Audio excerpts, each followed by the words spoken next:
గురూజీ వరంగల్ నుంచి లలిత కాలర్ లైన్లో ఉన్నారు, వారితో మాట్లాడదాం. హలో హలో, నమస్కారం అండి లలిత గారు. నమస్కారం అండి. నమస్కారం అండి. ఎవరి గురించి తెలుసుకోవాలనుకుంటున్నారు? మా బాబు గురించి అండి. తప్పకుండా అండి. అబ్బాయి పేరు నక్షత్రం చెప్పండి. అబ్బాయి పేరు సందీప్, నక్షత్రం కృత్తిక నక్షత్రం. సరేనండి, మాట్లాడండి గురూజీతో. సరే. నమస్తే తల్లి. నమస్తే గురూజీ గారు, చాలా రోజుల నుంచి ఎదురు చూస్తున్నాం మీకోసం. ఈరోజు కాల్ కలిసింది.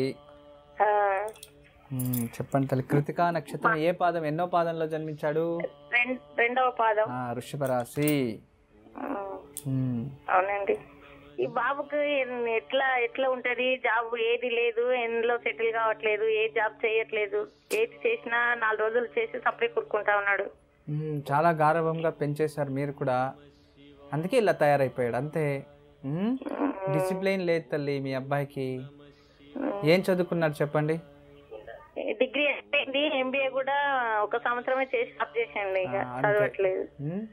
ఏదైనా మనము ఒకే జాబ్ అని లేదు తల్లి, ఏదైనా ఇష్టపడి చేస్తే ఖచ్చితంగా జీవితంలో పైకి వస్తారమ్మా. అదే ఏది చేయట్లేదు, అసలు ఏది ఎట్లా అనేది మాకు అసలు ఏం అర్థం కావట్లేదు. ఆ బాబు గురించి అసలు అర్థం కావట్లేదు.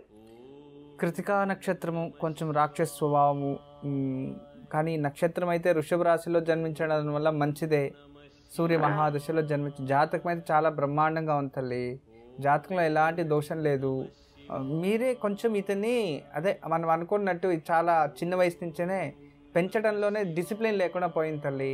అవును, ఇది తల్లి పరిస్థితి అయ్యేది. కొంచెం ఎక్కడైనా మీరు అనుకూలమైతే ఎక్కడైనా దూరంగా పంపించేయండి తల్లి.